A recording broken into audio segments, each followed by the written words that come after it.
खूप मारायचे मी माझ्या मुलाला. कामं, या घरच्यांसाठी स्वयंपाक, घरातल्यांसाठी ज्या सगळ्या जबाबदाऱ्या ह्या आयुष्यभराच्या आहेत. मग एवढ्या सगळ्या धावपळीत जिकडे झोपच मिळत नाही तिकडे आपल्याकडून वर्कआउट होणार आहे का? आपण आई आहोत असं काहीच गरजेचं नाहीये की तुमचं बाळ संध्याकाळी 6लाच झोपलं पाहिजे. असं का होतंय देवा, माझ्यासोबत असं का होतंय, मीच काय पाप केलंय? तुमच्या बॉडीमध्ये जो फरक जाणवेल ना, तुम्ही मला नंतर येऊन थँक्यू बोलाल. तर माझा राग माझ्या मुलावर बहुतेक वेळा निघालेला आहे आणि मला सांगायला सुद्धा व्हायचं नाही की मला काय होतंय. मला होतंय तरी काय, तर मी सगळं काही म्हणजे खूप चिडचिड व्हायची माझी, खूप इरिटेट व्हायचं मला. एक दिवशी रात्री मी झोपले आणि मी ठरवलं की बस आता माझ्याकडून होत नाही. आजकाल जणू सेल्फ लव्हचा ट्रेंड आला आहे. जिकडे बघावं तिकडे असंख्य सेल्फ लव्हची व्हिडिओ की स्वतःवर प्रेम करा, स्वतःवर प्रेम करा, स्वतःवर प्रेम करा. पण नेमकं काय करायचं? आणि खरंच फक्त पार्लरमधल्या महागड्या ट्रीटमेंट घेऊन किंवा जिममध्ये 1 तास वर्कआउट करून किंवा तासन तास बाहेर हिंडून फिरून किंवा खूप बाहेर एन्जॉय करून किंवा टिपिकल गर्ल्सची पार्टी करून सेल्फ लव्ह होतो का? तर हेच जाणून घेऊया. नमस्कार, मी सोनेश्वरी बोलते. पुन्हा एकदा स्वागत करते. हा व्हिडिओ स्पेशली मॉम्ससाठी आहे, कारण त्यांना खऱ्या सेल्फ लव्हची गरज आहे. त्यांना स्वतःवर प्रेम करायची गरज आहे. सेल्फ लव्ह म्हणजे काय? तर आपण स्वतःच्या पुन्हा पुन्हा नव्याने प्रेमात पडणं, हे माझ्या मते तरी सेल्फ लव्ह होय. मला माझ्या मुलानंतर, माझ्या पोस्टपार्टम नंतर मी सुद्धा डिप्रेशनमध्ये गेलेले, माझे सुद्धा हात थरथर कापत होते आणि मी सुद्धा त्या सगळ्या सिच्युएशनमधून गेलेली आहे जे मला वाटतंय आजच्या डेटमध्ये 70 to 80% मॉम्स जातात. आणि 1.5 तास 2 तास वर्कआउट करायसाठी सोडून द्या, पण 2 तास एका वेळी 2 तास झोपायला सुद्धा मला मिळत नव्हतं. कारण बाळ लहान असतं, खूप साऱ्या जबाबदाऱ्या असतात. मला टिफिन पाहिजे घरातले करायला, मुलाचं सगळं बघायचं असतं. माझं वरती खाली असं 2 शेल्फमध्ये घर आहे म्हणजे. तर मला घरातलं काम सगळं पूर्ण आवरायचं, प्लस रात्रीची झोप नाही, खूप चिडचिड व्हायची, खूप राग यायचा, खूप मुलाला खरंच मला सांगताना सुद्धा रडायला येते.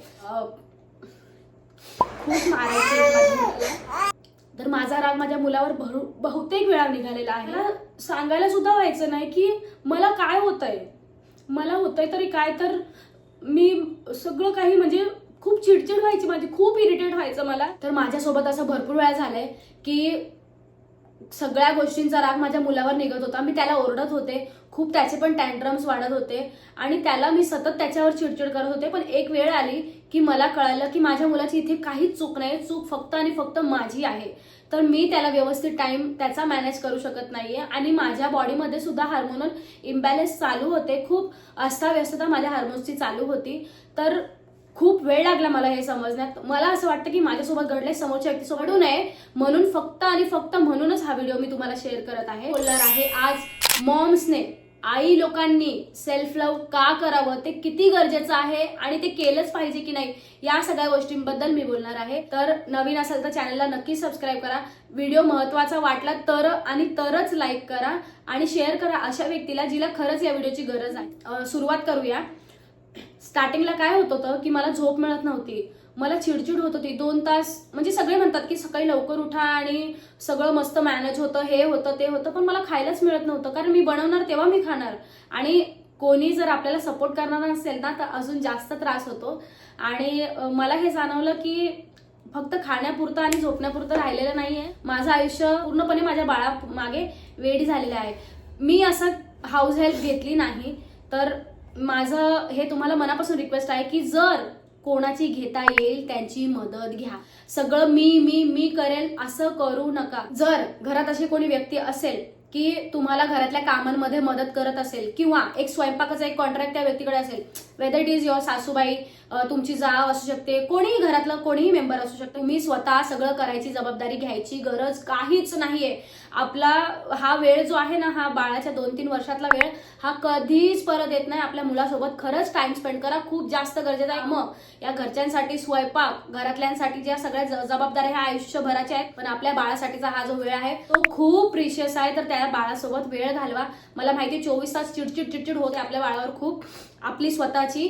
म्हणूनच मी सांगते, जे माझ्यावर घडलंय तेच मी तुम्हाला सांगते की प्लीज प्लीज प्लीज तुम्ही बाळासोबत छान क्वालिटी टाइम स्पेंड करा आणि बाकीची कामं इतरांवर सोपवा.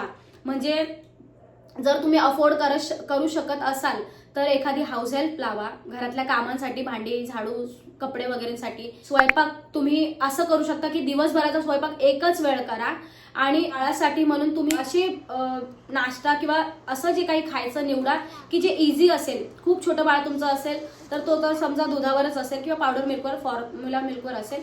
पण जर थोडं 6 महिन्याच्या पुढचं बाळ असेल तर खूप छान प्रीमिक्स मिळतात, होममेड असतात, ते खूप सारे आहेत. ते तुम्ही फक्त पाण्यामध्ये गरम करून, पाणी गरम करायला सुद्धा आपल्याला गॅसकडे जायला लागतं. तर आपली छान किटली मिळते, ती किटली ठेवा, छान तिला क्लीन करत राहा. त्या किटलीमध्ये गरम पाणी आपलं करून एका थर्मसमध्ये ठेवून दिलं की आपलं काम इझी होतं. तर तसं तुम्ही करा आणि बाळाला म्हणजे ते आपण खिमटी टाईपमध्ये आपण त्याला भरवू शकतो आणि एक छान सिस्टम तयार करा. नाही होत, मला माहिती खूप कठीण आहे, खूप 99% कठीण आहे, 1% कुठेतरी आपण करायला लागतो, पण आपल्या स्वतःसाठी वेळ काढणं खूप गरजेचं आहे. मग एवढ्या सगळ्या धावपळीत जिकडे झोपच मिळत नाही तिकडे आपल्याकडून वर्कआउट होणार आहे का? आपल्याला होईल का की आपण 3 तास मस्त छान मूवीला बघायला जाऊ किंवा छान गर्ल्स पार्टी करूया? आपल्याला होईल का? नाही होणार ना.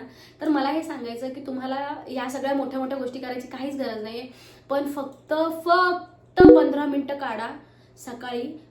योगा खूप स्ट्रेचिंग वगैरे नाही, पण हलकी 5 मिनिट स्ट्रेचिंग, 5 मिनिट श्वासाची क्रिया आणि 5 मिनिट फक्त तुम्ही जसं घरातल्या घरात वॉकिंग.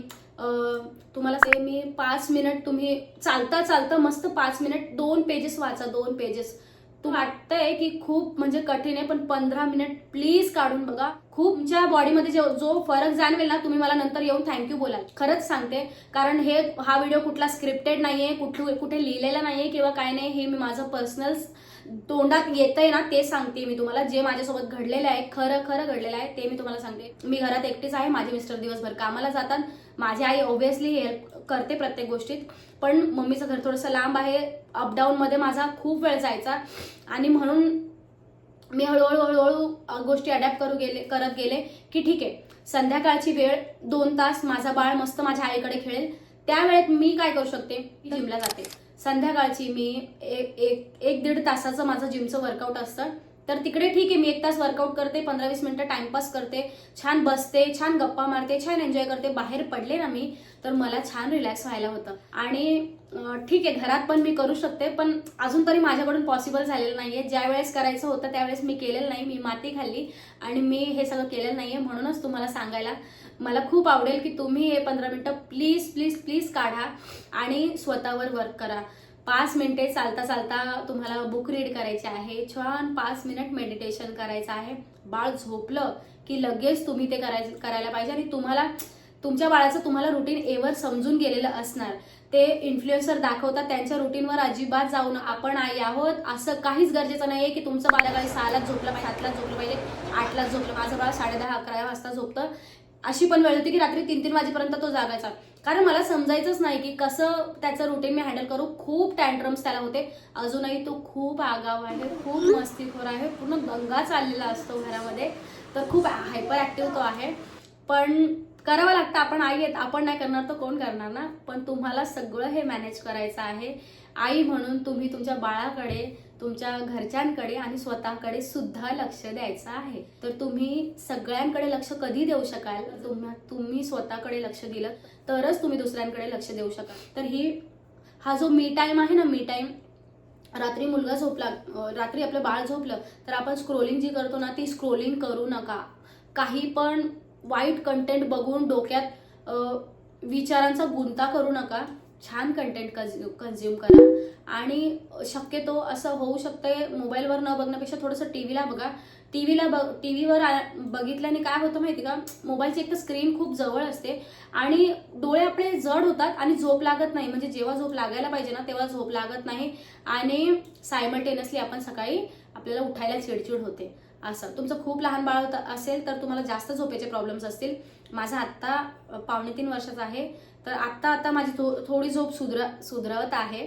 तर तुमची अजूनही झोप जर तुमची व्यवस्थित नसेल, अजूनही तुमचं बाळ खूप लहान असेल किंवा अजूनही तो व्यवस्थित झोपत नसेल, तर तुम्ही हे सगळे मी सांगितलंय हे 15 मिनिटं तुम्ही स्वतःसाठी काढायलाच पाहिजे. तुम्हाला समजा अजून पण काही जमत नाही, आता सकाळचे आपण 15 मिनिटं घेतलेले आहेत, आता संध्याकाळी काय करायचं, बाळाला घ्यायचं. जर तुमच्याकडे इन्व्हेस्टमेंट असेल, पैसे असतील तर तुम्ही एक छान स्ट्रोलर विकत घ्या.